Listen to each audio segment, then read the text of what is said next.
Boa noite a todos, espero que se encontrem bem, em paz, em serenidade e que Jesus nos envolva nesta altura em que sentimos por vezes o nosso coração um pouco mais sobressaltado, em que sentimos as dificuldades emergirem, em que sentimos uma tremenda inquietação. Que Jesus e a espiritualidade amiga, como sempre, nos envolvam nesta hora de estudo e de aprendizado.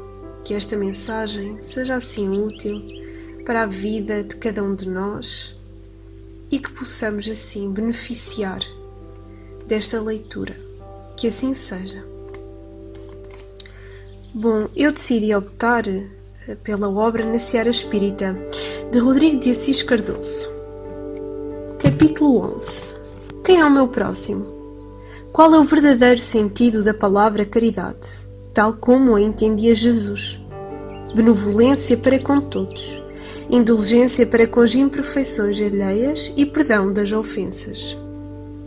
O Livro dos Espíritos, questão número 886. Muitas vezes ficamos nos perguntando: a quem devemos fazer o bem? A quem devemos amar? A quem devemos ajudar, não é mesmo? Frequentemente falamos: fulano é meu amigo, por isso vou ajudá-lo. Fulano não é o meu amigo, por isso não estou nem aí com as suas dificuldades. Fulano, não gosto dele, é arrogante, bem feito e está a sofrer. Ele deve estar a pagar pelo que fez. Está a sofrer pelo seu próprio orgulho. Sem contar aqueles que afastamos do nosso círculo de amizades, porque não pensam como nós. Tais atitudes não têm nada a ver com a proposta de Jesus. São comportamentos antifraternais diante do sofrimento alheio. Isso sim, podemos considerar antidoutrinário. Antidoutrinária é toda a falta de amor no coração. Em nenhum momento Allan Kardec pediu que ficássemos defendendo a pureza doutrinária. Pelo contrário, o codificador menciona sobre a fidelidade doutrinária em que devemos nos pautar. Precisamos, sim, preocupar-nos com a nossa pureza interior. Isto se dá pelo conhecimento de nós mesmos e o benefício que a caridade nos proporciona. A caridade, segundo a visão do Cristo, significa benevolência para com todos, indulgência para com as imperfeições alheias e perdão das ofensas. É a regra áurea do Cristo, fazer aos outros o que gostaríamos que eles nos fizessem.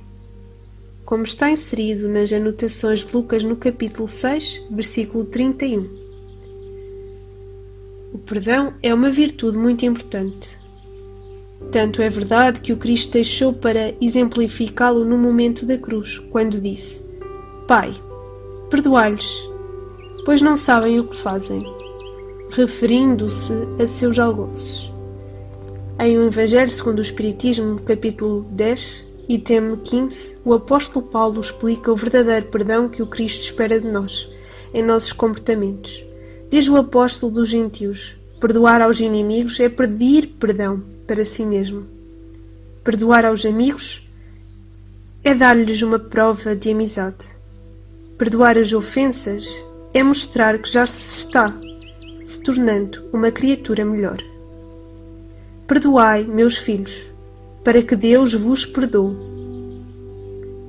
A caridade do coração é quando nada temos contra alguém. É quando ajudamos sem limitar o tempo. É aquela doação do coração sem segundas intenções. A caridade é a escola do amor. Aplicando-a, a criatura humana aprende a amar a Deus sobre todas as coisas e ao próximo como a si mesmo.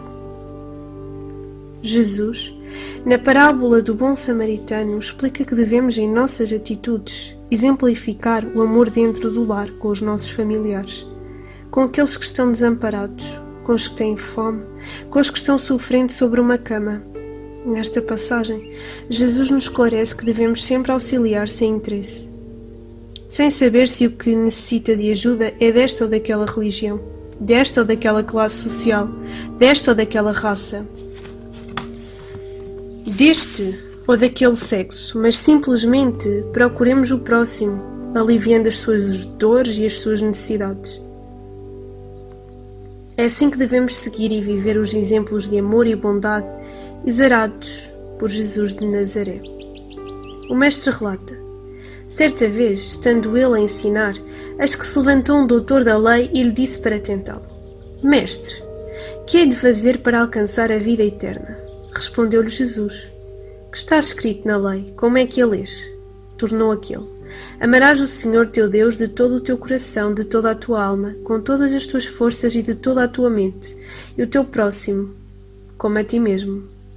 Respondeste bem, disse-lhe Jesus. Faz isto e viverás.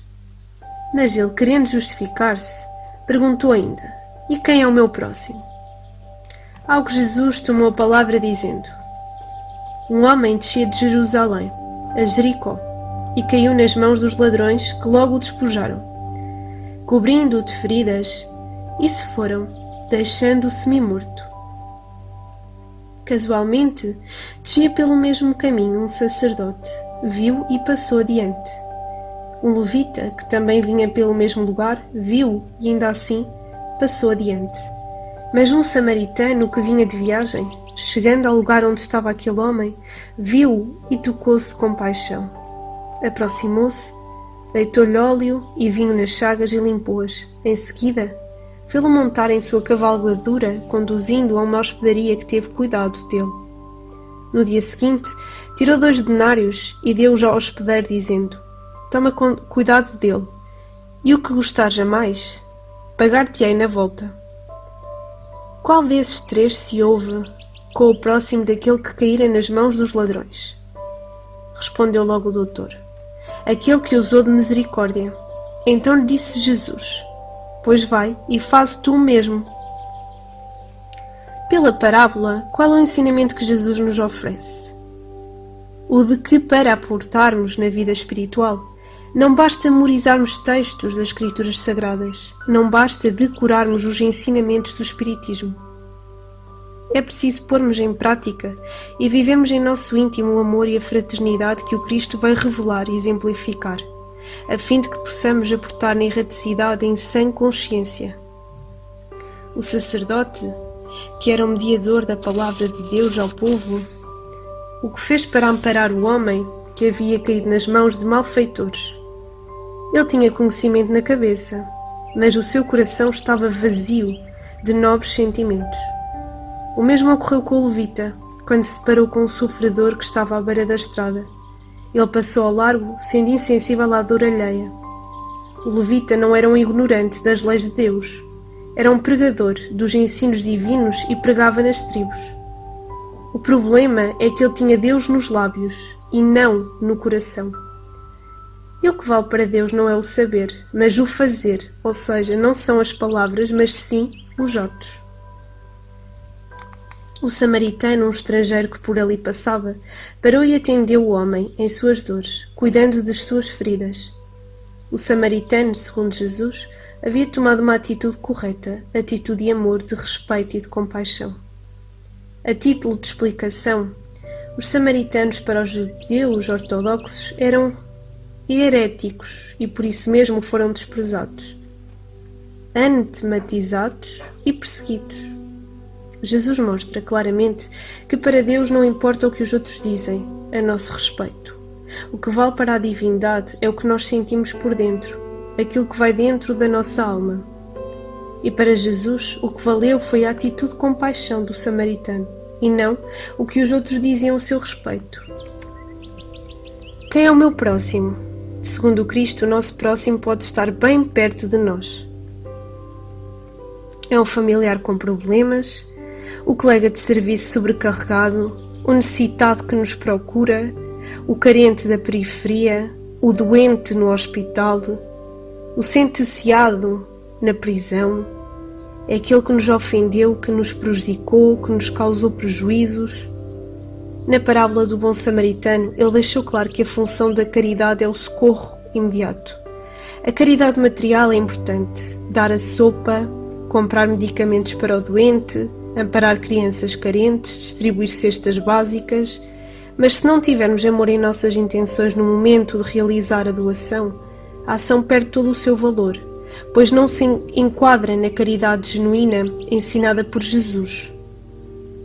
A verdadeira caridade mencionada por Jesus é a caridade moral, é a aplicabilidade da afetividade, da tolerância e do amor em nossos relacionamentos. E após a leitura, eu apenas gostaria de reforçar o papel importante dos nossos atos caridosos. A doação sem segundas intenções, o amor sem segundas intenções, a entrega ao próximo sem segundas intenções é de extrema relevância. Procuremos sim instruir-nos, mas realizemos atos dignificantes, caridosos, com esplendor de alegria, de paz. Procuremos atentos criar empatia com o nosso próximo. Nós sabemos neste momento, através dos mídias e da comunicação social, que estamos a passar por uma grande dificuldade mundial. Uma pandemia vem-nos parecer obrigar a parar, a refletir, vem-nos bater à nossa porta e convida-nos à solidariedade, ao respeito. Paramos para refletir, para que possamos silenciar o nosso coração, para colocarmos as nossas bocas em oração pelo mundo. Em vez de, tantas vezes que o fazemos, de nos queixarmos, as nossas mãos no auxílio ao próximo. Em vez de nada fazermos, os nossos olhos e ouvidos atentos aos nossos familiares, ao invés de não lhes darmos a devida importância. Ora, aqui está uma prova para que as nossas palavras não sejam meros ruídos vibratórios, apagados pelo tempo, mas que se façam escutar nos corações endurecidos, no reforço dos laços familiares. Sejamos espíritos fazedores, pratiquemos o amor na sua maior pureza, na convivência diária, pois por caridade moral entende-se que devemos praticar o bem com toda a força moral, intelectual e afetiva, em favor de nós mesmos e do próximo. Eu termino dizendo que, segundo Jesus, a verdadeira caridade mencionada é a caridade moral, é a aplicabilidade da afetividade, da tolerância e do amor nos nossos relacionamentos. E quando nós refletimos acerca dos nossos relacionamentos, como os classificamos? Somos pacientes com quem encontramos na rua, mas somos de igual forma com os nossos familiares? Bom, que possamos aproveitar o tempo para estreitar laços agora, ligar a um amigo, a um familiar, a alguém que desejamos perdoar, a um inimigo, a alguém que desejamos amar. Que o amor seja o início de uma nova jornada nas nossas vidas, que a prática do perdão seja diária e que a união de laços seja um ponto crucial para a nossa evolução enquanto espíritos imperfeitos. Que assim seja.